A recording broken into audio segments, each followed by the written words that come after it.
boa noite. Começa agora mais um Lente Esportiva, o Lente de Saia, o mais feminino dos lentes esportivos aqui do canal Net Cidade. Hoje, né, num frio um tanto polar aqui de primavera, o frio dos infernos, como ouvi hoje, e também aqui no nosso querido estado de São Paulo, né, uma maneira de nos pasteurizar, né, como disse o nosso amigo Mica. Você que estava enfrentando aí um calor de 35, 40 graus, básico, na segunda-feira, de repente enfrenta um friozinho básico de 5 graus, 4 graus que chegou, né, na madrugada. Normal, né, gente? Quem que não passa por isso? Normal, normal. Boa noite para você, Renata, que está aqui me acompanhando e me ajudando a apresentar este programa. Boa noite. Boa noite, Lu. Boa noite a todos. Mais uma quinta-feira do Lente Esportiva de Saia e frio dos infernos. Frio dos infernos. Eu não consigo enxergar o inferno com frio, mas tudo bem. Créditos, do jeito que a gente não pode se dizer nossa... que é assim, porque de dia é um calor, à noite é um frio do caramba. Mas tá ótimo. Quem tá acompanhado tá ótimo. Estou muito bem, estamos muito bem, mas é assim.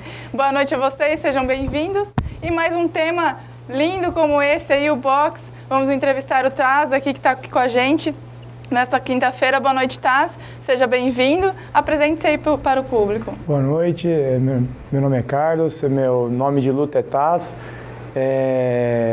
Falou que o programa ele é de saia, né? Mas ele é de saia com luva de boxe hoje. Então é luva rosa, pode ser, viu?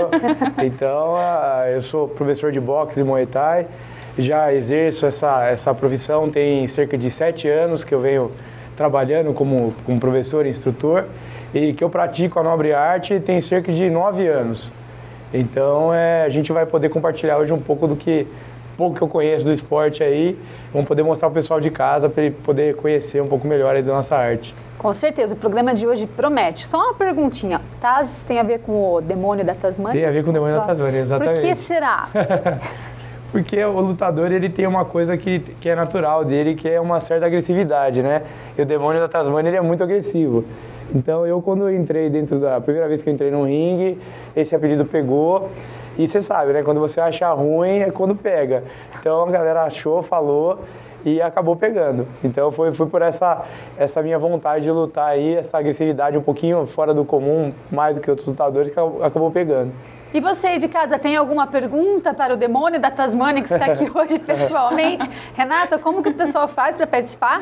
Para participar, como sempre, 3471-8936 o telefone ou o e-mail alvivo@netservicos.com.br. Também temos o Twitter, @Lente Esportiva. E você que está em casa assistindo TV, mas também de olho no seu Facebook, no seu iPhone ou no seu computador aí, facebook.com/Lente Esportiva, para o pessoal que está fora aí das cidades que a gente transmite, está passando ao vivo, ou também você pode fazer a sua pergunta pelo Facebook. Mande sua pergunta, suas dúvidas, e também, se quiser criticar a gente, seja bem-vindo, fique à vontade. Lipeta da Renata viva, né? Renata hoje com cabelo novo, né? Toda estilosa aqui no programa.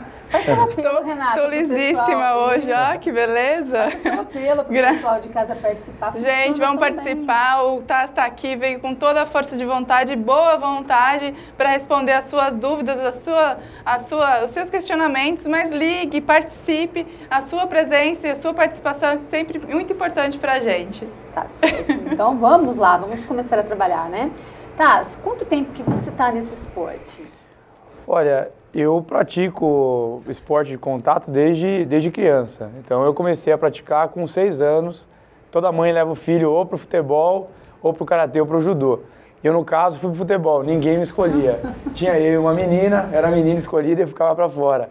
E aí acabei sendo jogado para o karatê, né? E aí do karatê eu comecei com 6 anos, aí me graduei na faixa preta com 17. E aí do karatê, uma coisa vai levando a outra. Eu queria alguma coisa que tivesse um pouco mais de contato, tivesse um pouco mais de como é que eu posso dizer? Um pouco mais de ação. O karatê você marca bastante ponto, né? Trabalha bastante velocidade, é um esporte sensacional, é fantástico. Mas eu queria um pouquinho mais de contato, exigia, eu precisava disso, queria me provar, queria me testar. E aí foi a primeira vez que eu procurei o Muay Thai e comecei a praticar. E o karatê, o pessoal de casa que conhece, sabe que o karatê a gente não tem base de boxe. Nossa mão é no tórax, em cima, a gente tem uma agilidade de perna que é sensacional. Mas a parte de mão, ela é muito devagar, a gente trabalha rápido os golpes, mas a gente não tem a agilidade que o pugilista tem. Então eu fui para o Muay Thai e no Muay Thai eu senti essa dificuldade, a falta da mão. Eu chutava bastante, eu conseguia colocar a minha técnica através da perna, mas na hora de trocar com o meu adversário, com o meu colega de treino, eu sentia uma dificuldade e acabava recebendo vários golpes. Então, em 2002, mais ou menos 2002, 2003, eu fui procurar a primeira vez o boxe, para poder estar melhorando. Eu tinha a intenção de lutar já nessa fase, e aí tinha que melhorar. Se não melhorasse, ia ficar tomando porrada à torta e direito, que isso acontece muito para quem quer competir, né? A finalidade é competição, então o treinamento é muito mais pesado. Então comecei a praticar em torno de 2003 o boxe, e desde então vim praticando. Não sou um competidor ativo de boxe, né? Mas eu treino boxe desde 2003, são 9 anos treinando boxe, e que a gente começou a fazer um treinamento e a distribuir o treinamento para o público, né? A nossa equipe começou a distribuir. Eu comecei a trabalhar com isso em meados de 2005, entre 2005 e 2006, na nossa equipe, que é da região de Atibaia, né? Onde eu residia antes. Então foi daí que teve o início do trabalho para poder competir. A finalidade foi sempre competir. E de lá para cá tem muitos títulos de Então, eu tenho de karatê, eu pratiquei um karatê chamado Kwanshin. Então eu lutei muito, tenho cerca de 70 lutas, 70 combates de Kwanshin. Né? E tive 47 vitórias no karatê. O Muay Thai eu já tive um cartel melhor. Quando eu comecei a praticar o Muay Thai, e quando eu comecei efetivamente a lutar o Muay Thai, eu já estava, de certa forma, preparado. Precisava só alinhar a mão, né, um pouco. E eu fiz 52 lutas por federação, né? E eu tenho 3 derrotas. Então eu tenho 49 vitórias aí. Algumas histórias para contar e vários pontos espalhados pelo rosto. E se a gente ganha o Muay Thai, ele não tem, ele é bem... Para quem pensa em competir, quando você perde, você efetivamente perde. Você ou toma um nocaute, ou eu, no caso, não fui nocauteado, tomei nocaute técnico. Então, geralmente, tomava o golpe, abria, aí você acaba sangrando muito, o árbitro para, ele não prossegue com a luta, né? Mas eu lutei bastante, sim. Fui campeão paulista amador em 2008, em 2009. Tive o título do Torneio dos Campeões também, que é um evento paulista muito bom, muito forte também, em 2009. Lutei o primeiro Nitrix em Brusque. Na época o Nitrix era um evento de Muay Thai e tinham 4 lutas de MMA. Hoje ele mudou, né? Ele evoluiu, o MMA cresceu muito, está muito difundido, está abraçando todas as artes, está trazendo para si todas as artes. E eu acredito que o futuro do esporte é o MMA hoje, né? E aí o meu top no Muay Thai foi o Nitrix. Enfrentei um atleta muito duro, um cara muito bom. Ele era de uma equipe chamada Shootbox, que é conhecida nacionalmente, mundialmente, né? Que vem os astros Wanderlei Silva, vieram da Shootbox, né? O próprio Anderson Silva, que hoje é campeão do UFC, também passou pela Shootbox. E esse rapaz que eu enfrentei, ele também veio da Shootbox. Era um cara muito bom, muito duro. E foi uma luta sensacional. Então foi o ápice, assim, para mim. E depois eu enfrentei algumas lesões no meio do caminho, que acabaram me deixando um pouco fora de ritmo, de luta, né? Mas ainda sou competidor, eu luto hoje o MMA. O Muay Thai hoje eu pratico para melhorar o meu MMA, né? E o boxe a base do boxe é uma coisa sensacional, a mão ela fica teleguiada.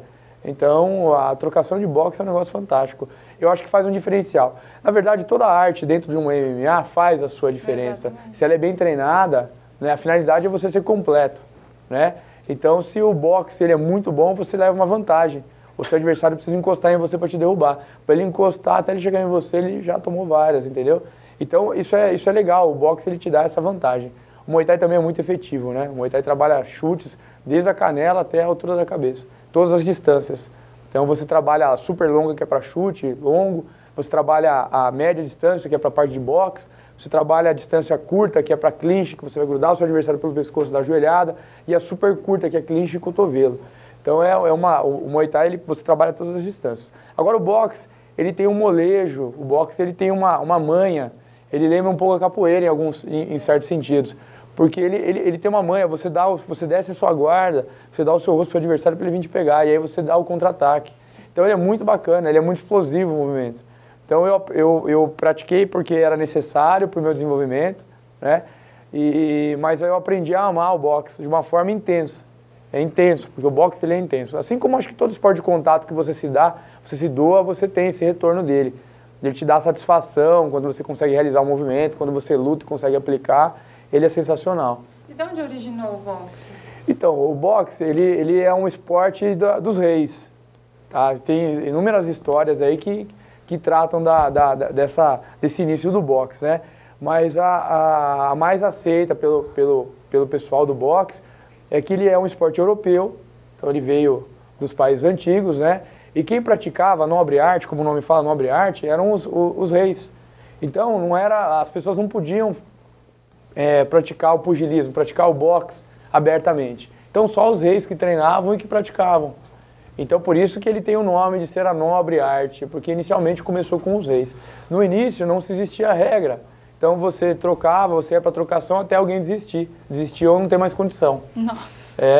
E aí tem uma luta que é histórica, que remonta aos anos de 1900, onde, eu não me recordo agora o nome desse campeão, desse atleta, e ele fez cerca de 72 rounds, até ele ganhar do adversário dele. Então depois dessa luta, começaram as regras modernas do boxe.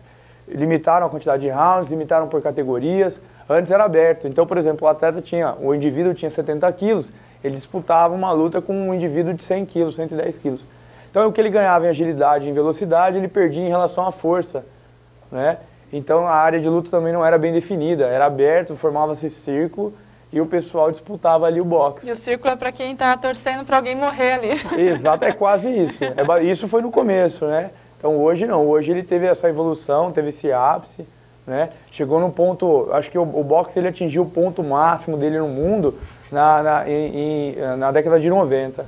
Né? De lá para cá muita coisa mudou, o esporte acabou perdendo um pouco do brilho, né? Muita gente assistiu, aí cresceu assistindo o Tyson, que é um atleta internacional. A gente conheceu muito a história desse atleta, né? Muita gente torceu por ele, muita gente torceu contra ele, porque ele não era muito carismático, né? Exato. Ele era brutão, um cara que não sabia conversar direito, veio de uma estrutura familiar totalmente rechaçada, não tinha estrutura familiar, e no boxe ele encontrou essa violência que ele tinha dentro dele, ele encontrou um lugar onde ele era aceito. Eu vi uma entrevista dele uma vez, ele falando que na rua o que ele queria fazer ele não podia, que era agredir as pessoas. Então ele encontrou um lugar onde o que ele fazia era bem visto. O que ele fazia, ele era aceito. O que ele tinha dentro dele era aceito. Então, voltando a essa questão da década de 90, muita gente cresceu vendo o Tyson lutar e acostumou a ver as vitórias, né? E aí o esporte acabou mudando. A sociedade muda, os princípios mudam, né? Então, mudam os valores. E aí o boxe acabou tendo uma queda. Quando se iniciou aí o começo de 2000, 2001, ele começou a dar uma queda, ter uma queda. Nós vivemos aqui no Brasil um cenário muito bom, muito propenso ao boxe, que foi o Popó, um atleta sensacional. Foi fora de série, fazer o que ele fez com a estrutura que ele tinha aqui foi muito difícil. Então ele realmente é um brasileiro, né? É um cara que é duro por natureza, que é persistente. O atleta de luta no nosso país ele tem que ser persistente. É por isso que o brasileiro é o melhor lutador que tem no mundo. Falando do Brasil mesmo, como que originou esse esporte no Brasil? Como que o Brasil conheceu esse esporte? Que você veio de outro país? Então, o que acontece? Os Estados Unidos, o mundo inteiro teve uma essência, teve uma abordagem, os Estados Unidos deu essa entrada para o mundo.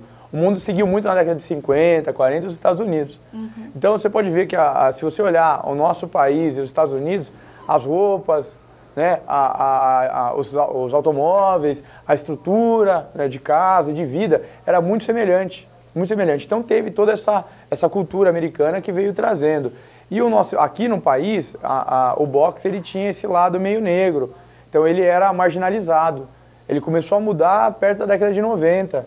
Né? A gente começou a ter uma entrada, você via um atleta na rua de boxe, até 15 anos, você enxergava o indivíduo na rua como um atleta de boxe, você já via ele com maus olhos. Você chegava no mercado e via esse atleta com olho roxo, você achava que ele era brigão, você nunca imaginava que ele ia ser um atleta. Hoje não, hoje a coisa mudou, de 10 anos para cá mudou. Você anda na rua, você encontra com pessoas que têm a orelha deformada em decorrência do jiu-jitsu, pela prática constante do jiu-jitsu, ou pessoas que têm cortes no rosto. Eu tenho quase 40 pontos no rosto, mas eu sou um competidor profissional. Isso não é para treino comercial, isso não acontece em treino comercial. Então hoje você cruza com uma pessoa na rua e conversa com ela, fala, eu sou professor de Muay Thai, ou eu sou atleta de Muay Thai, eu sou lutador.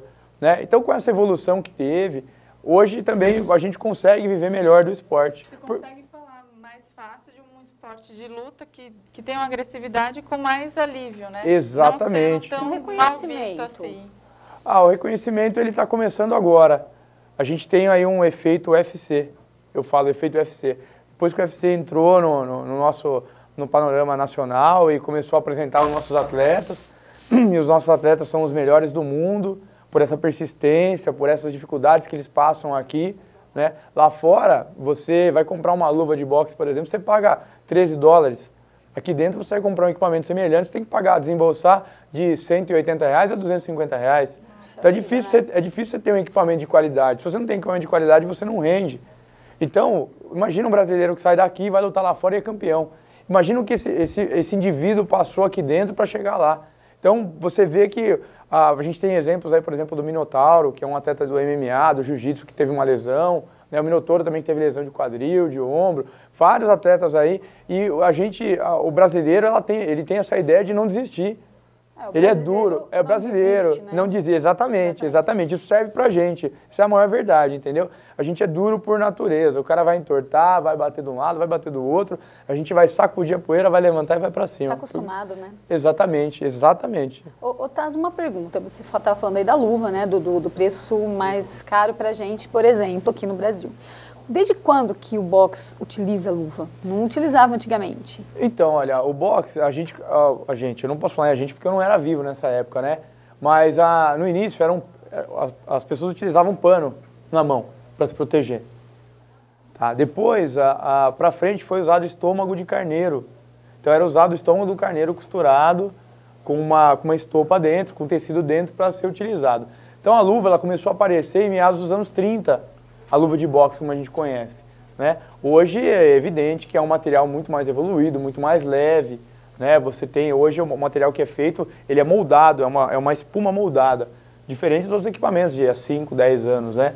Então, esse equipamento, ele veio para preservar a integridade de quem bate, que ele protege os ossos da sua mão e proteger o rosto de quem recebe o movimento. As lutas, quando não se existia a luva, as lutas acabavam em 2 minutos, 1 minuto. Você batia de mão seca, então vai bater, vai abrir, vai nocautear. E o pessoal gosta de espetáculo, né? Aqui no nosso país não é permitido por lei a aposta, né?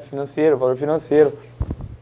Mas fora é permitido. Em vários países é permitido. Estados Unidos é permitido. Então o público quer ver o quê? Quer ver show. Quer ver a luta durar pelo menos 5 rounds, 7 rounds. Então para isso precisou ter esse equipamento para que fosse mais duradouro. Eu acho que eles vão acoplar isso no MMA, né? Porque as lutas estão durando tão pouco tempo. Mas o MMA eu acho que não, porque a característica dele é outra, né? Não, tô brincando. Se vai pro chão, o pessoal começa a chiar, que fica aquela embaçação, acho que é outro esquema, né? MMA. O MMA, ele tem o problema qual é, né? Hoje o carro-chefe do MMA no mundo é o UFC. E o UFC, ele valoriza o atleta que é do UFC. Quem é esse atleta? O cara que pratica o wrestling. O greco-romano nosso aqui é muito semelhante. Então o wrestling, qual que é a finalidade do wrestling? É derrubar e não ser derrubado. Cair por cima e aplicar o ground and pound, que chama que é a batida por cima, né? Então não valoriza muito a trocação, não valoriza o trabalho de chão. E a gente é primeiro mundo em chão.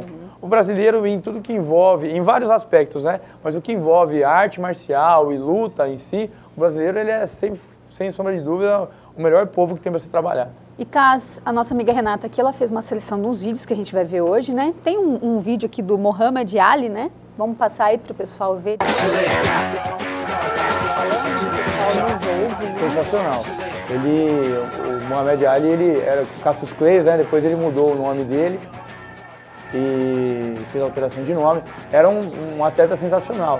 Ele tinha um lema que era o seguinte, ele voava como uma borboleta. Olha lá a movimentação de perna dele, você pode ver como é que ele se movimenta. É uma coisa fantástica esse homem batendo. Se movimenta como uma borboleta e ele ataca como uma vespa. E é bem isso mesmo. O que ele fez foi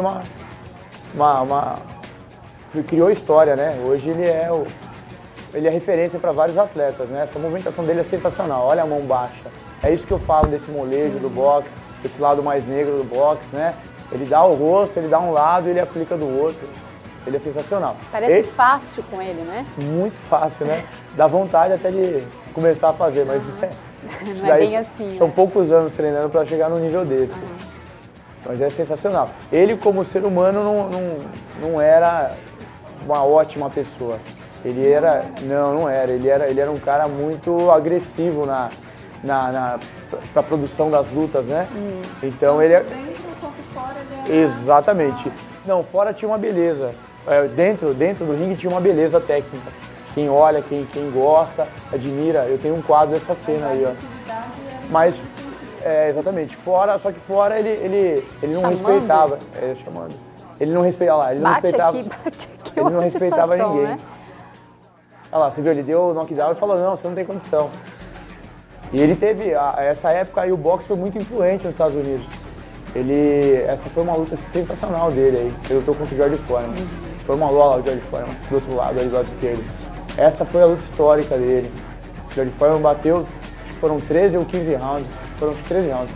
Bateu muito. Essa luta o pessoal fala que aposentou o Muhammad Ali pelas pancadas. O George Foreman tinha os golpes mais fortes do boxe. Então ele é sensacional.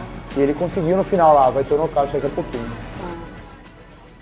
Ele vai derrubar e o George Foreman acaba deitando e não levanta mais. Puxou o cobertor de grama, tio. Legal. Então ele é sensacional, mas ele era difícil, uma pessoa difícil de lidar fora. Ele ofendia as pessoas. Aí esse nocaute, esse knockdown que ele tomou também foi lindo. E ele sabia perder? Olha, saber perder é muito difícil. Se o cara falar que sabe perder é porque ele perdeu muito, então ele não é muito bom. Entendi. Então, a gente quando perde passa por um processo de reavaliação, de reciclagem muito grande. E eu venho de uma derrota no MMA e a luta que eu travei foi uma luta muito boa contra um pugilista. E acabei tomando um corte em cima do olho, né, abriu 8 pontos e acabei perdendo a luta. Então a gente passa essa situação da derrota, ela é difícil de você lidar. Você passa assim, eu passei uma semana assistindo incessantemente a minha luta, querendo saber onde foi que eu errei. E dali você começa todo um trabalho de volta, porque você não aceita perder, é difícil perder, né? O cara tem que estar preparado psicologicamente para perder. Tem cara que perde, você vê o lutador quando ele perde 5, 6 lutas seguidas. Aí você vê se o cara é realmente lutador. Se o cara perder uma luta e ganhar 10 e perder uma, é razoável, né? Ele perdeu 2, é razoável. Na terceira ele já vai ficar pensando, viu, mas eu não vivo disso. Eu tenho minha profissão, se tiver outra profissão, não preciso disso, acho que eu vou parar. Onde eu cheguei 10 lutas, eu já tenho história para contar, entendeu? Então esse cara, ele tem uma essência de lutador, mas ela não está enraizada nele. E o duro é que se você tem um pensamento desse numa luta, num esporte que você gosta, você acaba tendo isso para a vida inteira. Exatamente. Para tudo que você for fazer, tanto no trabalho quanto num relacionamento. Exatamente, exatamente. Então, em vez de ele usar a derrota e a luta, que é uma arte que ele gosta... Como um degrau, né? Algo para ele poder crescer. Eu acredito que a arte, o esporte de contato, o boxe, ele é muito bonito. O boxe, eu acredito, o boxe, o jiu-jitsu, o muay thai, são esportes que trazem à tona, no momento de dificuldade, a essência do ser humano. Então, embaixo daquela agressividade que as pessoas falam, quem não entende, acha que é só agressividade. Mas embaixo disso tem toda uma personalidade do indivíduo, do atleta, e ela vem à tona no momento de dificuldade dele, é um momento de superação. É o momento mágico do esporte. São 2 momentos. A superação. Então, no momento que você está tomando um calor, todo mundo está gritando, está achando que você vai tomar um knockdown e, de repente, você tem o seu momento de superação. Aquele momento mágico, aquele segundo que você olha, você olhando, você de casa olhando, vai achar o cara teve sorte, jogou a mão e derrubou. Não existe sorte em nível profissional. O cara pegou o tempo da batida e entrou e nocauteou e jogou a mão, entendeu? Então, esse é o momento mágico do esporte. Eu acho que quem luta espera um momento desse. Não tem uma luta melhor do que você estar tomando um calor do seu adversário, ele está se fazendo frente a você e você conseguir colocar a sua técnica em cima, sabe? Fazer a submissão em cima dele com a sua força, com a sua técnica. Não tem nada melhor do que isso. E falando em nocaute, a gente tem uma luta aí do Maguila versus Holyfield, que o Maguila tá um nocaute, vamos ver. Falando em grandes nomes, né, do boxe, Maguila, né, grande nome aqui do Brasil, simplesmente contra o Holyfield. Diziam que o Maguila não era lá essas coisas, é verdade, mas ele era mais nome do que... Falam que ele era, a batida dele era muito forte, então, mas ele não tinha muita agilidade. O Maguila foi o nosso maior peso pesado, né, da história do nosso país. Tomou um nocaute, um nocautão, aquele que desliga o disjuntor. Aquele que bate e apaga a luz mesmo. Você vê alguém de branco, é enfermeira. Não acha que é anjo. Abre o olho e pergunta, é um anjo? Não, é enfermeira, é o médico. Então, o Maguila, ele foi o nosso maior nome em peso pesado. ele era um atleta que ele reflete bem a situação nacional daquele momento, né? Ele não tinha dinheiro para treinar, ele não tinha dinheiro para se alimentar, ele não tinha onde treinar. Então o que ele tinha? Vontade. A vontade dele que sobressaiu. Então você enfrentar um cara como o Holyfield, que estava chegando no auge dele físico, auge técnico, a estrutura de uma academia americana é fora de série, é sensacional, é um ginásio nosso, por exemplo, uma quadra de futsal nossa, é um espaço de um ginásio de boxe. Isso tem em qualquer lugar. Por quê? Porque é barato. Você tem um ringue, é barato. Hoje a cidade americana acho que deve ter uma academia com ringue, no máximo 2. E é uma cidade de nível grande, um porte legal americano. Campinas deve ter no máximo 4 rings. Então a gente estamos falando de cidades desenvolvidas, Americana, Campinas, são cidades com um público bom, um público A, que tem condição de bancar esse esporte. Mas não se tem muitos equipamentos, não se tem uma estrutura, diferente de lá. Lá o atleta ele tem uma suplementação de ponta, ele tem um treinamento de ponta, ele tem toda uma estrutura em volta dele de ponta. Já tinha nessa época, quando o Maguila lutou. Então o Maguila, ele foi muito, como é que eu posso dizer, vou usar a palavra dele, como ele disse na época, eu fui muito macho de lutar. E ele foi mesmo. Ele representou muito bem, mesmo tendo esse nocaute aí que ele tomou, que foi um nocaute feio, que ele desligou o disjuntor mesmo, ele apagou e ficou tremendo, foi feio de ver. Eu era criança quando eu vi a primeira vez essa luta, eu não lembro se foi reprise ou não, mas aquilo, eu fiquei assustado com aquilo, porque eu imaginei que ele fosse ganhar, brasileiro, a criança sempre quer um herói, né? Quando você vê alguém que luta, você imagina que ele é o seu herói. E ele é carismático, né, o Maguila? Mesmo ele falando errado e todo ele é. E agora cantor, tem uma ginga de... Ele usou a ginga do boxe que ele não pegou, ele pegou agora e tá dançando enquanto ele canta. Mas ele é excelente. Ele levou um nocaute ali no vídeo que a gente viu. Exatamente. Como que são essas lesões no boxe? É porrada de toda vez na cabeça? Como que o atleta tem que se... Como se ele se prepara para isso e o pós-trauma? Então, olha, existe... O trabalho é assim, como é que funciona para você virar um atleta profissional de boxe? Você começa um treinamento que é comercial para todo mundo. Então você começa a fazer um treinamento comercial onde você não recebe muitas pancadas. Você vai desenvolver, vai trabalhar muito a sua guarda, vai trabalhar muito, você vai aprender a bater e vai aprender a apanhar, antes de começar a fazer os sparrings, né? O que é o sparring? Sparring é o trabalho de sombra. Você vai trabalhar a movimentação de boxe no seu adversário, no seu colega de treino, mas a finalidade não é nocautear no treino, não é pegar. Você vai aprender a pegar quando você for competir. Se for competir, você começar a lutar de forma amador, como amador, aí você usa um equipamento, um capacete, que é a proteção, e uma luva que é maior, né? O homem usa a coquilha, a mulher também usa a coquilha, a mulher usa o peitoral, um protetor de tórax, também, que é para preservar a integridade física dela, e o protetor de boca, né? Então, o atleta ele vai fazendo uma preparação com o tempo, cada equipe tem uma forma de preparar para o nocaute. Tem equipe, eu já vi, passei por várias academias em São Paulo, por várias equipes, cada uma tem um jeito peculiar. Não tem um protocolo de treinamento, não existe uma forma de você treinar o boxe. Da mesma forma que não existe uma forma de você treinar um karatê, não existe uma apostila, um manual, um método. É indivíduo e professor. Exatamente. Você chega na academia, você sabe que aquele professor é bom, você vai lá, faz uma aula e vê se encaixa. Se você se encaixa naquele perfil, não se encaixa, você vai buscar um outro. Então, cada professor tem uma forma de aplicar isso. Mas existe desde de você trabalhar com a mão na guarda em cima e vir o teu técnico começar a trabalhar o upper, que é o movimento reto que vai no queixo, ele trabalha sequencinha de upper com você com a boca fechada, mordendo, às vezes mordendo um tecido, né? Dobra bem o tecido ou o protetor de boca. Vai fechar, desculpa, vai fechar o queixo e o teu técnico vai ficar trabalhando o teu queixo. Mas não é nada muito forte, nada para você que vai te machucar inicialmente. Tá? Existe também um trabalho que eu vejo muito, em várias academias que eu passei, eu vi muito, que é o trabalho de círculo que você faz. Então você pega uma madeira, um cabo de vassoura, é bem rudimentar, põe a cabeça no chão, você gira bastante, e aí você para, depois de umas 15 voltas, você para e você tem que bater o aparador. Aparador é uma luva de foco, uma manopla que você põe na mão, para você treinar velocidade e explosão. Então depois que você girou, você está todo tonto, você tem que trabalhar com a sua mão na guarda e precisa bater, fazer toda essa movimentação de punho, e ainda está inteiro. E a gente faz luta dessa forma também. Então, isso simula um knockdown. Knockdown é quando você toma o golpe, põe a mão... Se você cair, tomar o golpe e pôr a mão no chão, já abre a contagem.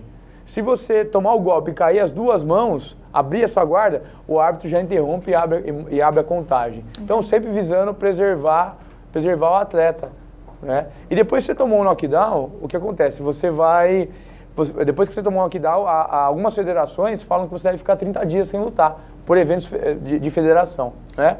E Taz, agora a gente vai para um breve intervalo. Você de casa não sai daí, porque aí vem a mordida do século. Sai daí rapidinho. Tchau, tchau.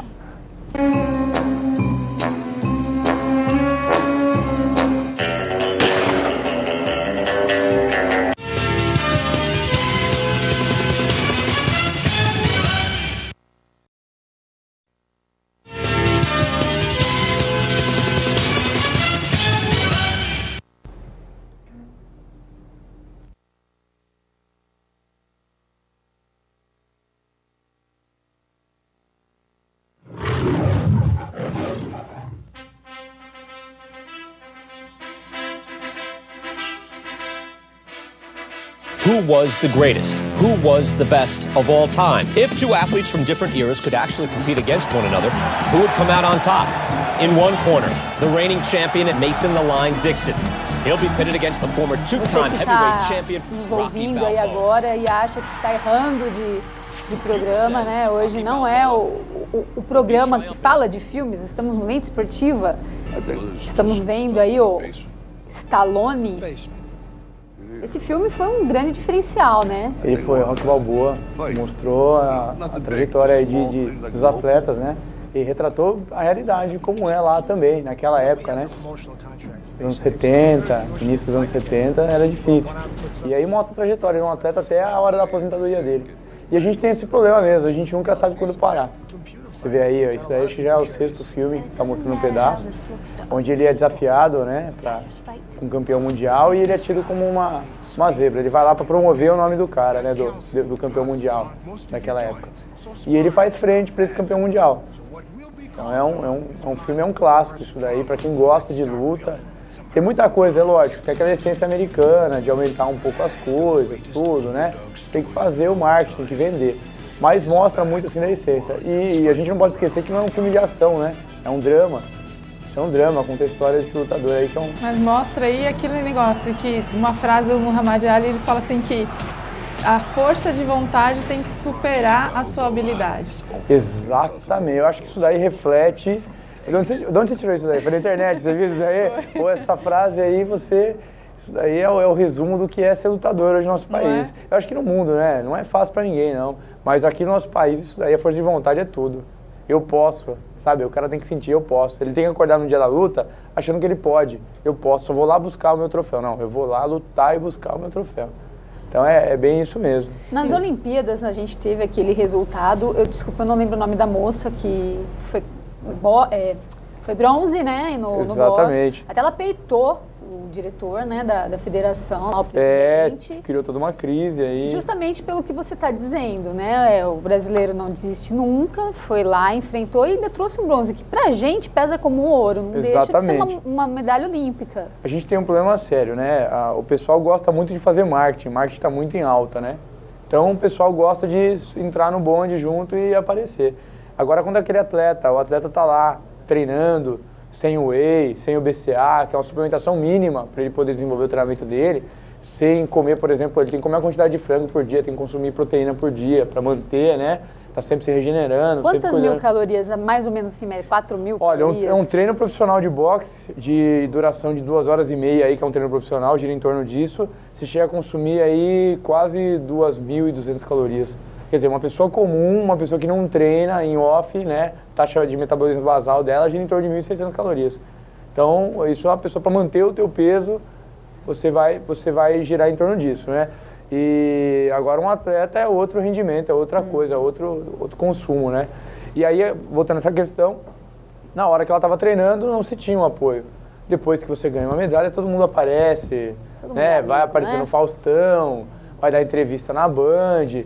E esse indivíduo aí, quando eu tava lá batendo, tem vários, até o Popó foi um deles que batia saco de pancada num tanque de combustível de plástico, amarrado no quintal dele, ele tava lá, ninguém foi lá filmar isso.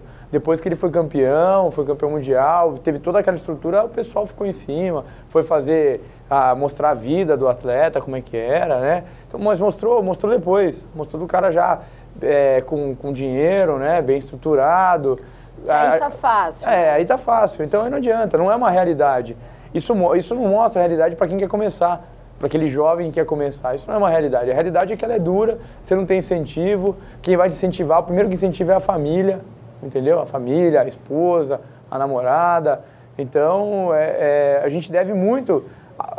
Geralmente o atleta de luta, ele era brigão na rua, brigava na rua. Quando era moleque, brigava jogando, soltando pipa, ele brigava no campo de futebol, até ele se encaixar, até uma psicóloga indicar para ele para o esporte de contato, né? Psicólogo é uma coisa nova hoje. Mas antes a mãe que falava, moleque, você vai ficar brigando, eu vou levar você pro judô, você vai apanhar lá no judô. No judô você não apanha, você toma queda, né? Diferente. Toma uma ralada, o judô é firme também. Mas aí a molecada vai para isso.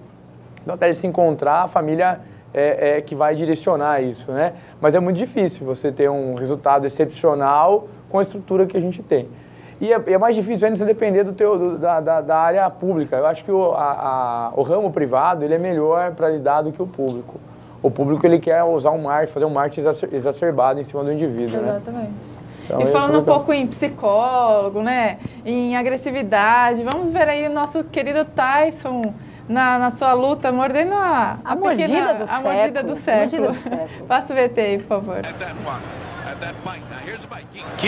Alguém esperava algo assim, Tyson? A gente já sabia que o Tyson ele saiu de uma coleira para sair de casa. Mas ninguém imaginou que isso fosse resultar nessa lesão, né? Mas essa que eu me lembro era uma luta muito esperada. Foi muito esperada, foi muito esperada. A luta do século, né, da época. Foi excelente, essa luta aí foi boa e o Tyson infelizmente estava tomando calor. Me perguntaram do balé hoje, agora há pouco, né?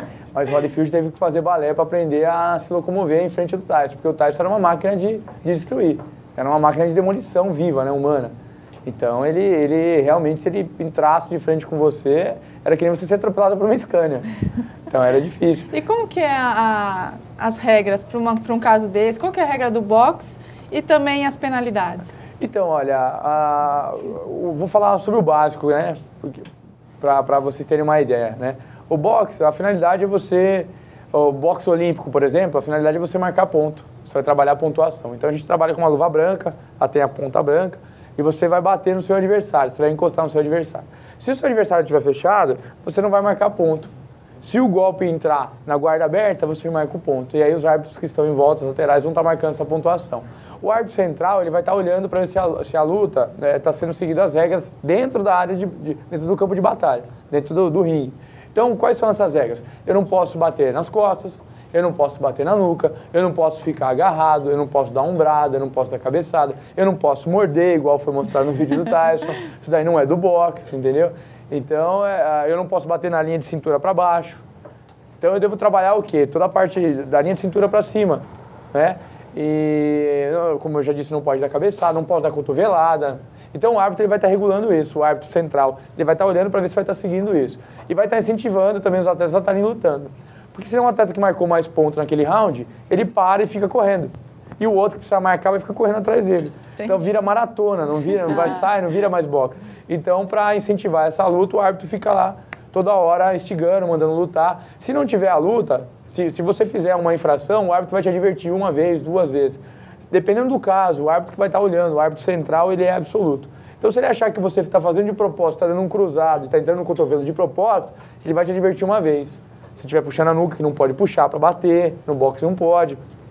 Se você ficar fazendo isso de forma de várias vezes, ele vai tirar um ponto. Se você continuar agredindo o teu adversário de uma forma que não seja técnica, você não está usando uma movimentação do boxe, ele vai estar podendo até acabar com a luta, encerrar a luta e desclassificar você, dando a vitória para o teu adversário. E nós temos um vídeo, né? Falamos aí do Popó, esse guerreiro brasileiro. A gente tem um VT rapidinho sobre ele, sobre a carreira dele. É da mulher, amor. Como é que é? Voz da inconsciência? Não, agora é a vez das mulheres, gente. Puxa tem que falar sobre mulher no esporte, é Depois claro. Depois a gente fala do aqui Popó. Duas apresentadoras e vamos falar de mulher no esporte. Tem luva então, rosa agora, nesse VT? Não, vamos falar um pouquinho da mulher. Chama o VT da uma campeã de peso mosca. Tava bem feminino, né? Pra ser uma perna do Popó. Tava meio estranho mesmo. E qual que é a prática, a mulher praticando o esporte, ou o boxe? Qual que é o benefício que traz para a mulher? Olha, a gente pode falar de várias questões, né? O boxe de forma comercial, ele é bacana porque ele vai trabalhar toda a sua parte aeróbica, toda a sua parte cardiovascular, né? Então ele é sensacional por isso. Então você vai sair, estava estagnada num ponto, estava parada, né, tendo a sua vida normal, e aí você começa a trabalhar, começa a se movimentar. Então todo esporte ele é vantajoso. E o boxe ele é sensacional para a mulher por quê? Porque a preparação de boxe ela é muito semelhante à preparação de um atleta amador para um profissional. Então o treino comercial, a preparação ela é forte também. Então você vai queimar bastante caloria, você vai trabalhar o seu coração, vai trabalhar o seu pulmão. É um esporte da moda em muitas academias, né, boxe? Exatamente. Para mulher. Exatamente, para mulher. E assim, o treino comercial não existe esse contato. O contato ele é bem menor, né? O contato físico, né? E aí o que a gente está vendo aí são lutas profissionais, ó, todo mundo sem capacete, descendo a porrada. Então a coisa tá bem... Eu quis mostrar porque mostra bem que a mulher é capaz de dar uma porrada. Eu já vi mulher nocautear homem. Eu já vi muita mulher que bate. O cara sai de lado. E assim, citando uma coisa, a gente tem um projeto aqui da nossa equipe, que é a Academia do Joe Fight, e a gente tem implantado lá, a gente tem mais de 140 alunas. Então a gente tem todo um treinamento voltado para a mulher. Então, tem uma diferença entre o treinamento da mulher e do homem? E tanto as lutas também, que eu sei que a luta tem um pouco menos de tempo também, é isso, né? Então, na verdade o que acontece? Isso é por federação, né? Cada federação estipula de uma forma, né? Então, a São Paulista de um jeito, a brasileira de um jeito, né? Mas geralmente os rounds femininos são de 2 minutos. 2 rounds de 2 minutos. Geralmente é o que a gente vê nas competições, né? O amador. E o masculino, geralmente, são 2 rounds de 3 minutos. Certo. Tá? Então aumenta 1 minuto aí, porque o trabalho do homem é diferente, né? O homem tem a testosterona que ajuda muito ele em relação ao esporte que exige um pouco mais de força e resistência, né? E tem também a diferença do profissional para o amador. Existe. O amador é aquilo que eu estava comentando com vocês, né? O amador a gente usa o capacete, usa a luva, usa a coquilha, protetor de boca, mas o grande diferencial é o capacete, né? E aí a luta, o árbitro, a arbitragem que está ali, o central, se ele perceber que você está um pouco baqueado, ele já para e já abre contagem. Então ele não deixa trabalhar, não deixa o nocaute acontecer.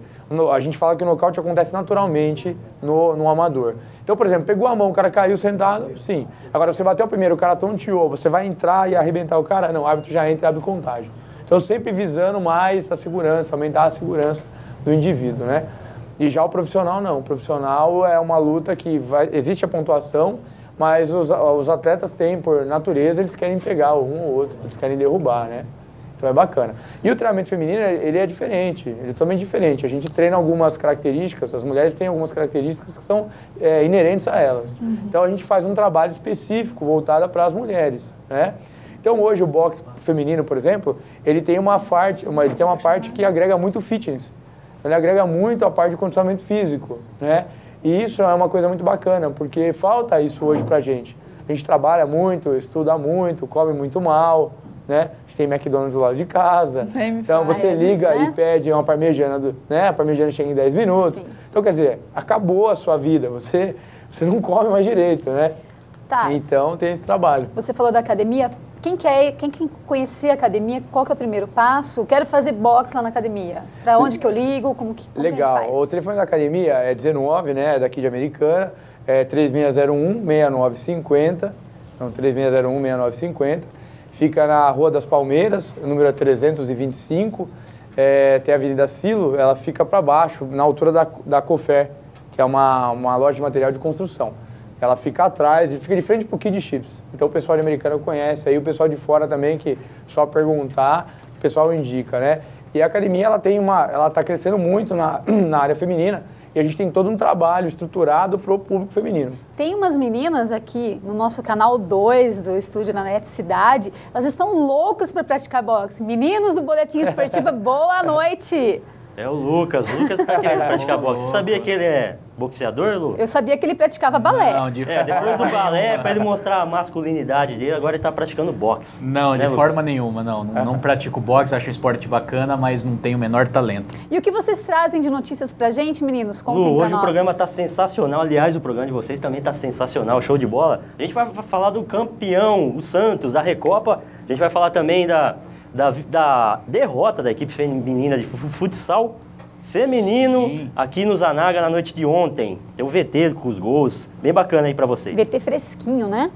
Sem dúvida. Sim, tá bastante recheado, né? Tem também convocação seleção brasileira, horários da Copa do Mundo aqui no Brasil, enfim, bastante informação aqui no boletim. Daqui a pouquinho, depois do lente de saia aí, tá show de bola, boxeador aqui, ó, vai lá na academia com o nosso amigo aí. A gente paga pra ver. Peso pena. Peso pena. Quem, o Taz? Bom, gente, você não sai daí, que daqui a pouco os meninos trazem pra gente aí, aliás, trazem pra vocês as informações quentinhas do que tá acontecendo no esporte aqui da região e também o esporte aí, o futebol no Brasil e no mundo, né? Bom, eu queria aqui agradecer a presença do Taz no estúdio. Taz, muito obrigado. Ele estava falando pra gente antes de começar o programa que ele ficava menos nervoso antes de uma luta, que ele estava meio nervoso aqui, mas eu achei que você está bem à vontade. Tô bem à vontade, sim. Né? Falei bastante, fiz propaganda pra caramba. Falou aqui, falei das marcas, falei da Everlast, falei dos equipamentos, né?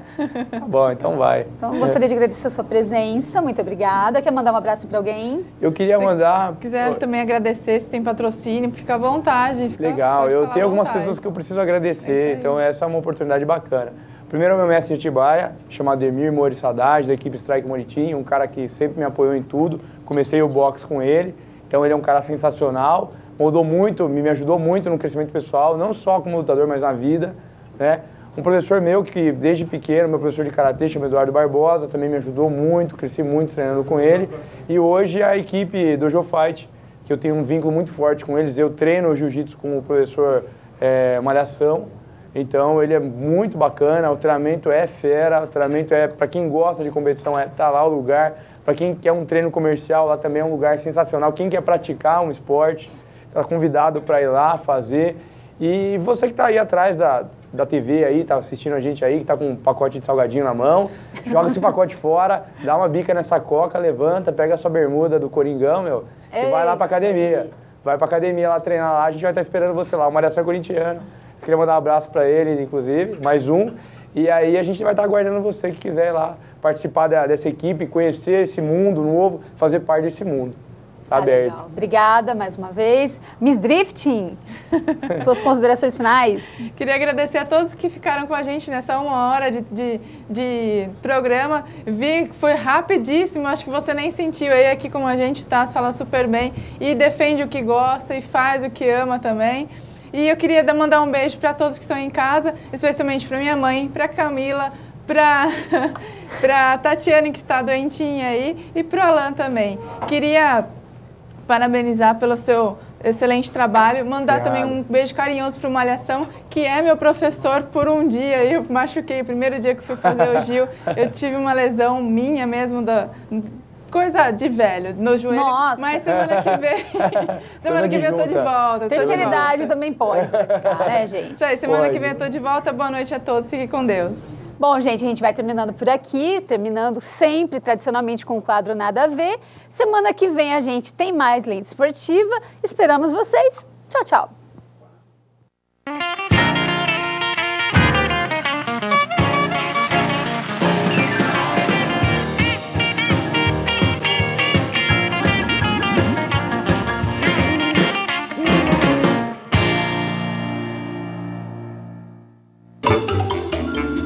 Olá, tudo bem com vocês?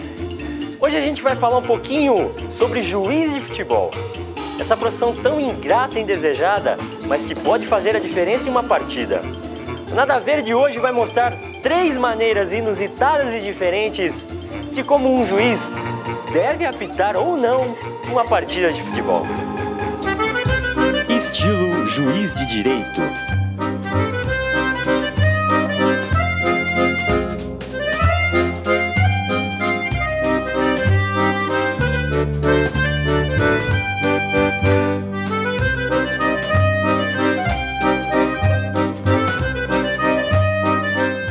Estilo James Bond.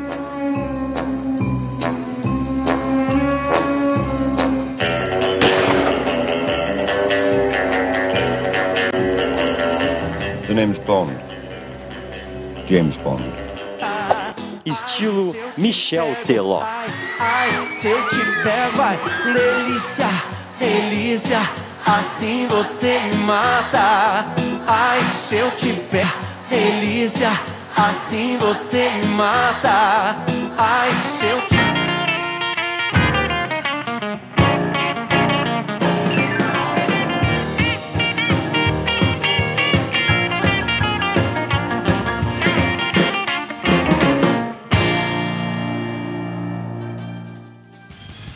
esses são os destaques do boletim desta quinta-feira. Santos vence e é campeão da Recopa.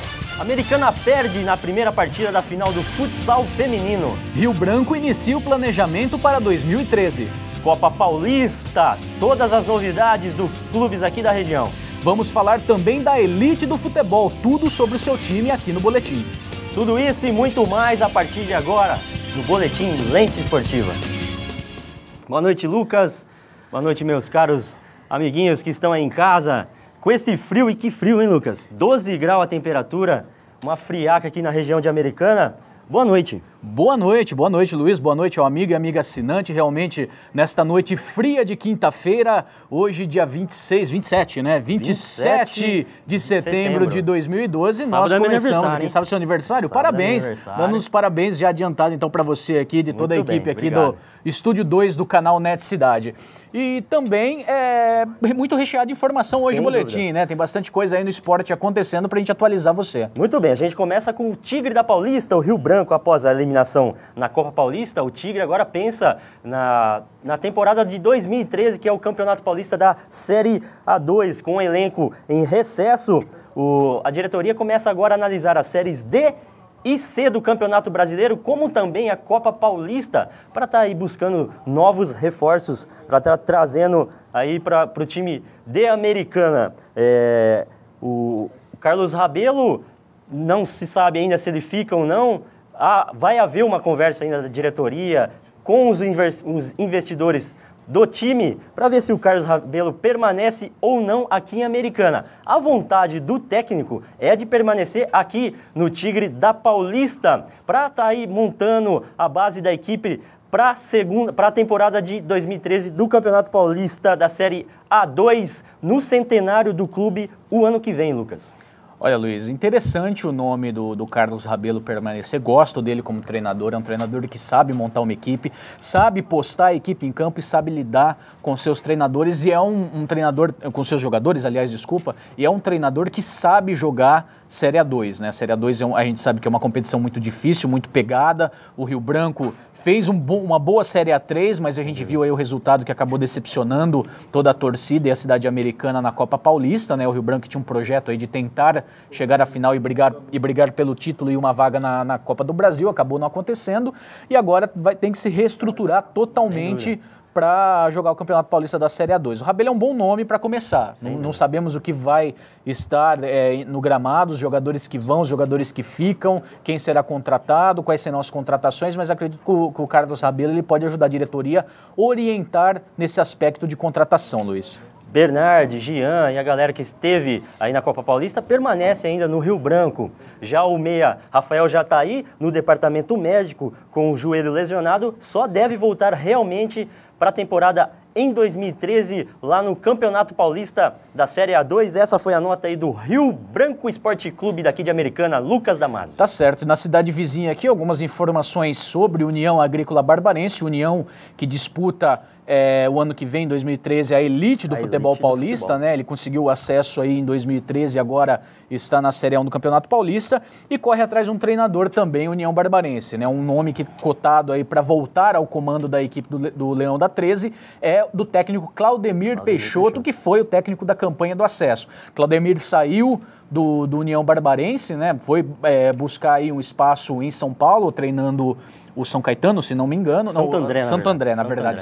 Mas não deu muito certo lá. Mas não deu muito certo e pode estar pintando aí o Claudemir Peixoto de volta a Santa Bárbara do Oeste. Alguns jogadores também que podem retornar também junto com o Claudemir. É o caso do capitão do acesso, o Cláudio Brito, o Alex, também o Caiame e alguns outros nomes aí que estão sendo estudados pela diretoria do União Barbarense. União que segue aí na reforma, na corrida da reforma do estádio, né, Luiz? Para ver se consegue a liberação da Federação Paulista para receber os jogos da Série 1 do Campeonato Paulista no Antônio Lins Ribeiro Guimarães, em Santa Bárbara, e não ter que jogar os seus jogos de mando fora da cidade, né? Muito bem. Segundo informações aí, o estádio Antônio Lins Ribeiro Guimarães já esteve com parte das cabines de imprensa já pintadas, sanitários. O pessoal está dando um trato lá no estádio do União Barbarense para a primeira divisão do Campeonato Paulista no ano que vem. Já agora partindo para a Copa Paulista, a gente, como eu havia dito na semana passada, a gente não vai parar de falar da Copa Paulista, não porque Rio Branco, Guaçuana ou Independente deixou aí a competição, mas também tem o Rio Claro, tem o Velo, tem o Capivariano, tem o 15, que é aqui da nossa região. Falando um pouquinho do Rio Claro empatou em casa e consegue o seu primeiro ponto nesta segunda fase da Copa Paulista, dividindo aí o terceiro lugar do grupo 6, com o Grêmio Osasco, o Rio Claro, Lucas. Já o Velo Clube foi para São Paulo e perdeu para o Palmeiras B pelo placar de 1-0. Com o resultado, o time do Velo Clube permanece com 3 pontos e mantém a vice-liderança dessa fase da competição. Uma derrota aí, jogo difícil, jogo complicado contra o Palmeiras B fora de casa, né? Mas mantém aí lá em São Paulo, né? Exatamente. Na Rua Javari, né? Embora tenha isso, exatamente, Rua Javari, mas embora mantenha a derrota, tenha ocasionado a derrota, mantém aí a vice-liderança, Luiz. Muito bem, falando do Capivariano, que foi a Araraquara na noite de ontem, perdeu para a Ferrinha, a Ferroviária, se complicando agora aí na competição na Copa Paulista. Com a segunda derrota consecutiva, o time amarga a última colocação do grupo 8, com nenhum ponto ganho aí nesta segunda fase da Copa Paulista. Aí a equipe do Capivariano, ela que na primeira fase veio bem, se classificou aí em terceiro e agora está amargando aí a última colocação no grupo 8, Lucas. Exatamente o mesmo caso do 15 de novembro, o 15 de Piracicaba, que empatou em casa na última rodada em 0-0 com o América e permanece aí na última colocação do grupo 7. Que fase do 15, hein? Que fase do 15. Eu acho que esperava um pouquinho mais do 15, né? Principalmente jogando em casa, jogando diante de sua torcida, mas não podemos tirar o mérito também da equipe do América, que se fechou, veio com um propósito para esse jogo, o propósito de tirar 2 pontos do 15 aí, e acabou atingindo esse objetivo, Luiz. Tá aí o 15ão. Muito bem, vamos colocar agora na tela para o pessoal de casa ver aí a classificação, os resultados e os próximos jogos aí da Copa Paulista. Já está lá na tela para você. É a segunda rodada, a segunda fase. Bom, o Paulista na última rodada perdeu para o Noroeste 1-0. Palmeiras B em casa ganhou de 1-0 do Velo. O Atlético Sorocaba empatou em 0-0 com o São Carlos. O Rio Claro também empatou com o Grêmio Osasco. O Penapolense aí vencendo por 2-0 a equipe do Ituano, aí o Botafogo perdendo em casa para a equipe do Audax, 2-1 o placar. Aí o empate do 15 que nós falamos em 0-0 para o América de São Paulo, o jogo que aconteceu em Piracicaba, né? E o Capivariano que acabou sendo derrotado também, mas jogando fora de casa, o Ferroviária aí, colocando 1-0 em cima do Capivariano. Muito bem, na sequência aí tem a classificação do grupo 6, lidera ali o Noroeste com 6 pontos. Ali na segunda colocação, Grêmio Osasco com apenas 2 pontos. O Noroeste está bem. O Paulista em terceiro com 1 ponto e o Rio Claro em quarto com 1 ponto também. No grupo 7, nós temos aí o Palmeiras B, lidera com 4 pontos, o Velo Clube na sequência com 3 pontos. Ali está uma disputa boa, hein? Velo e Palmeiras, 1 ponto. Sim, eu vejo esse grupo como bem bolado, Luiz, porque você tem ali o América de São Paulo com 2 pontos e na lanterna o 15 de Piracicaba com apenas 1 ponto, né? Mas tem apenas um jogo. Sim. Então, assim, nada definido, tá bem bolado esse grupo também. Tá no começo da segunda fase, hein? Muito bem, a terceira rodada se enfrentam no dia 29/9, no dia do meu aniversário, às 3 da tarde. Ituano pega o Audax. Paulista enfrenta o Rio Claro, o Palmeiras B pega o 15 de Piracicaba. Que pedreira aí do 15, hein, Lucas? Também pedreira, o jogo fora de casa, né? Esses 3 jogos aí, todos às 3 da tarde. No sábado também às 5 da tarde, o São Carlos em casa enfrenta o Capivariano. Às 18h30, Luiz, o Botafogo recebe ali, a gente vê o Penapolense. O Ferroviária também às 18h30 recebe o Atlético Sorocaba, jogão também. E às 19 horas, o América de São Paulo recebe o Velo Clube. Já no domingo, dia 30, às 10 horas da manhã. Eu costumo falar com o filho aqui que é o jogo da ressaca, às 10 da manhã, no jogo da ressaca. Que horário, frio, né? Hein?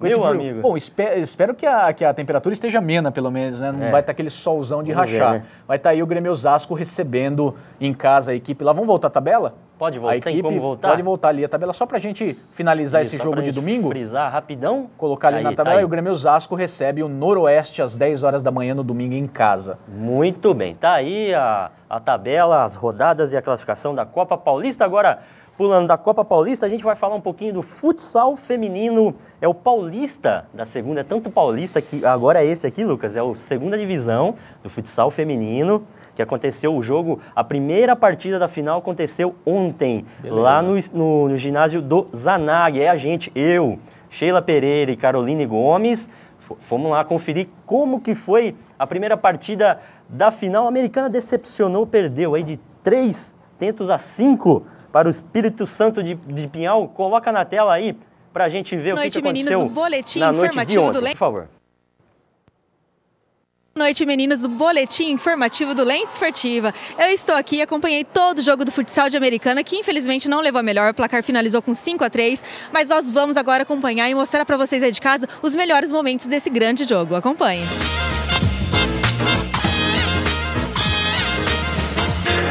Cobrança de escanteio, levantou e veio a Daiane, é gol! Gol de Americana abrindo o placar aí, com ela, Adriana Barroso, é isso aí. Muito rápido, Isadora, jogada para Lídia e tentou o gol. Escapou da mão da Priscila e foi gol! Golaço da equipe do Espírito Santo de Pinhal. A Lídia foi com a Isadora, Lídia de novo, Isadora, e tentou pro gol e é gol!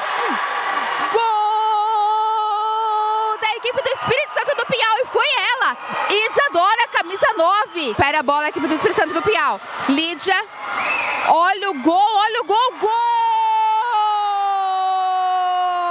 E é dela, Valéria, camisa 10 do Espírito Santo do Pinhal. Vem a Isadora, sobra de bola pra ela, a Patrícia, tentativa ali, uma briga ali e é gol! Gol!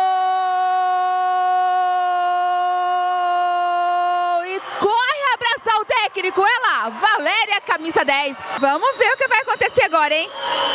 Maria, e é gol! Gol! E diminui o placar aqui, Americana. Ela tem a Adriana ali na sua esquerda. Passou a bola para ela e é gol! Gol!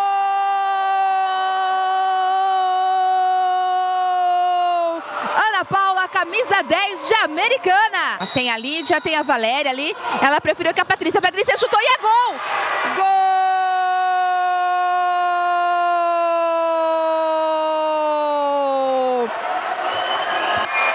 E acaba o jogo aqui, Americana. No ginásio Roberto Polatti. Vitória do Espírito Santo do Pinhal por 5-3.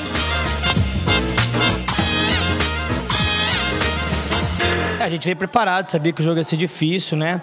Por causa do tamanho da quadra lá, que a gente tem é menor que essa. Mas a nossa equipe vem evoluindo e chegamos na final com todos os méritos. Mas a equipe de Americana está de parabéns, foi um bom jogo e acredito que foi definido mais nos nossos contra-ataques. A gente errou menos que elas e acabou saindo com a vitória.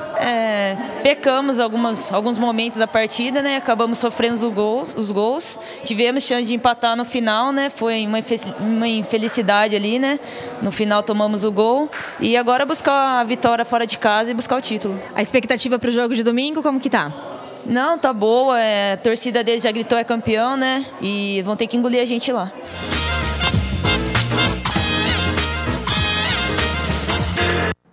Muito bem, tá aí, com narração de Sheila Bueno e comentários de Carolzinha Gomes. Que situação complicante, né, Carol? O próximo jogo o último jogo, na verdade, da final, vai ser em Pinhal no próximo domingo, dia 30 do 9, às 11 da manhã. Apesar do resultado de 5, perdeu de 5-3 a equipe de Americana, se ganhar por 1-0, já leva a decisão para prorrogação, porque não tem saldo de gols aí nessa competição, Lucas. É complicante. Futebol internacional, vamos falar do Santos, o campeão Santos, que conquistou o título da Recopa ontem, venceu a equipe do Universidade do Chile, né, Luiz? É isso mesmo? Se não estou muito enganado, por 2-0. 2-0 e a equipe brasileira traz mais um caneco aí. Um jogo... Já tá na tela os gols aí pra gente estar comentando. O Santos saindo na frente. Aí os gols com o Neymar... aliás, o passe do Neymar ali, a tabelinha, e belo gol do Santos. O Neymar voltando a jogar bem pela equipe do Santos, né? É aquela questão que o pessoal fala, não joga bem pela seleção, mas joga bem pelo Santos. E tá aí o segundo gol de cabeça da equipe do Santos. O Santos tá aí erguendo o troféu da Recopa Sul-Americana. Aí lembrando que quem disputa essa Recopa é o campeão da última Libertadores com o campeão da Sul-Americana, né? Nós tivemos aí a próxima Recopa do time brasileiro, o Corinthians vai jogar e fica aí com o campeão da Sul-Americana deste ano que ainda está rolando, Luiz. Muito bem, agora falando do tricolor da capital, lá do Morumbi, o tricolor foi a Louja. Olha que nome, Louja, não é loja, é Louja. Lá no Equador, e uma apresentação apática, conseguiu aí arrancar o empate em 1-1, já coloca na tela pra gente ver aí os gols, já tá lá na tela lá, o primeiro gol foi do São Paulo, gol do São Paulo contra ainda, hein? Que maravilha, hein? E são alguns lances do jogo também contra a LDU. Rolando, né? Contra a LDU, jogo que agora Olha tem volta. Gol. Sem querer, que maravilha. E aí tá aí o valendo gol. Aí pelas oitavas de final da Sul-Americana. Gols de Osvaldo para o São Paulo. Tá aí a comemoração do Osvaldo. E agora o belo gol aí do Pedro Larreia para a equipe da LDU, lá de Louja. Realmente golaço aí, não dava para o Rogério. Olha a curva da bola. O Rogério nem se esforçou para ir lá pegar essa bola. O São Paulo, que agora tem o jogo de volta no Morumbi, né, Luiz? Dúvida. No dia 24 de outubro. E ainda alguns lances. Tem a vantagem aí de jogar pelo empate em 0-0, mas o Ney Franco já avisou que é uma equipe complicada essa do LDU e não vai jogar pelo empate não. Jogando em casa, diante de sua torcida, provavelmente contará com força total. O São Paulo vai jogar por uma vitória para estar se classificando aí às quartas de final da Sul-Americana. Muito bem, só frisando, o São Paulo joga no dia 24/10 lá no Morumbi contra a equipe da LDU. Um empate ou uma vitória simples de 1-0 já leva aí o tricolor da capital para as quartas de final da Sul-Americana, Lucas. Muito bem, falando das outras duas grandes equipes do estado de São Paulo, o Palmeiras e o Corinthians não jogaram os próximos jogos, né? Eles folgaram aí, tiveram uma rodada de folga e eles voltam a campo. O Palmeiras apenas no dia 29 de setembro, né? Esse final de semana, esse próximo sábado, contra a Ponte Preta, no Pacaembu. O jogo acontece no estádio do Pacaembu. Aí que é um confronto interessante, né, Luiz? Porque o Palmeiras vem enfrentar a Ponte Preta, precisando dos 3 pontos, né? E o Gilson Kleina, que é o técnico do Palmeiras, que acabou de vir da Ponte Preta aí no meio do campeonato, com a saída do Felipão, foi convidado pela diretoria do Palmeiras, acabou aceitando. Então ele conhece e muito bem a equipe da Ponte, já que ele é um dos responsáveis por ter montado essa equipe da Macaca de Campinas. Então é um confronto bastante interessante. E o Corinthians vem a campo no domingo, também no Pacaembu, contra o Sport. O Corinthians aí que busca conquistar alguns pontos aí só para ficar tranquilo na tabela, né? Não ter nenhum risco ali com o rebaixamento, mas também não aspira grande coisa nesse campeonato. O Corinthians que já tem vaga assegurada para a Libertadores do ano que vem, né? Por ter sido campeão, então tá aí só para se manter no meio da tabela, se manter tranquilo no Campeonato Brasileiro, o Corinthians. O que você acha do Palmeiras, Lucas? Você acha que vai amargar aí as últimas colocações do Brasileirão ou você acha que vai dar um...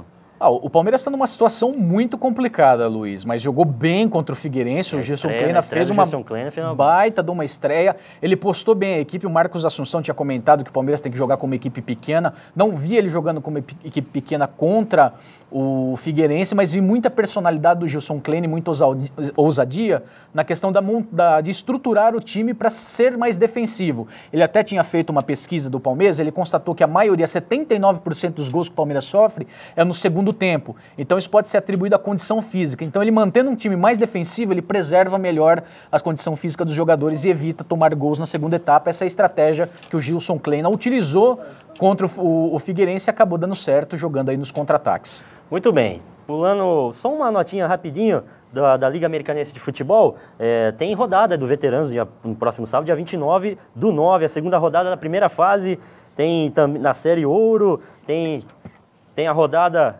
também da Série Prata, Série Ouro, e também a Sub-14, Sub-12, tá aí nesse final de semana, portanto, para você que acompanha aí a Liga Americanense, um abraço pro Beto Marques, nesse final de semana tem rodada também da Liga Americanense. Vamos colocar na tela aí pra gente dar uma analisada aí na classificação do Campeonato Brasileiro da Série A. Já coloca pra gente aí, dá uma olhadinha. É a classificação do Campeonato Brasileiro. Lidera lá em primeiro lugar Fluminense com 56 pontos ganhos. Em segundo, Atlético Mineiro com 52, em terceiro ali com 49 o Grêmio, em quarto com 44 pontos ganhos o Vasco. Aí na zona do Agrião tem o São Paulo, né, Lucas? Tem o São Paulo aí com 42 pontos, o Botafogo com 40. Só falando do G4 rapidinho, Luiz, tem 4 equipes nas oitavas de final brasileira na Sul-Americana.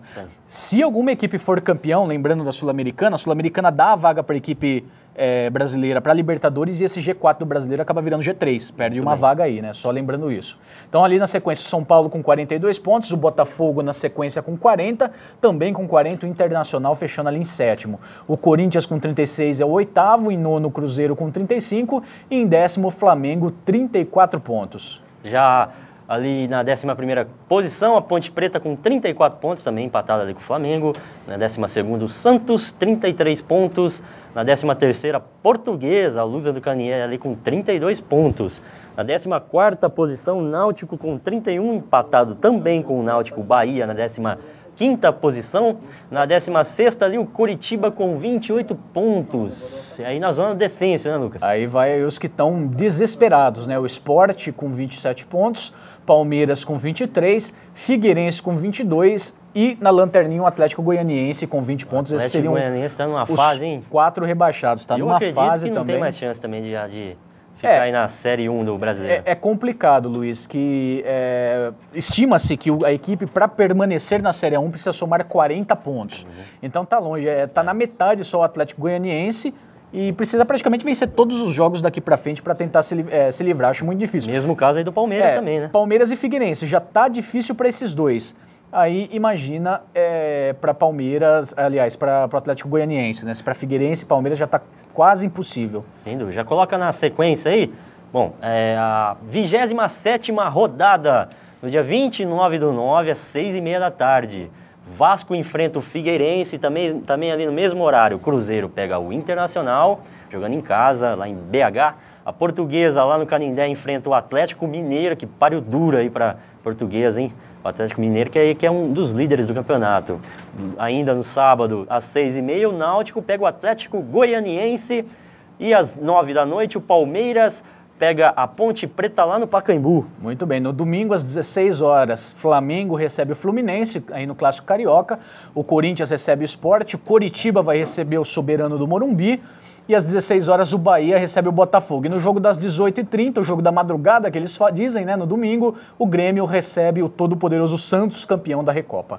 Muito bem, a gente comentou aí do Campeonato Brasileiro da Série A, a última notinha, a última informação da noite, o Mano Menezes manteve aí a mesma seleção para a disputa do amistoso... Superclássico, né? Superclássico, muito bem, do amistoso Clássico das Américas.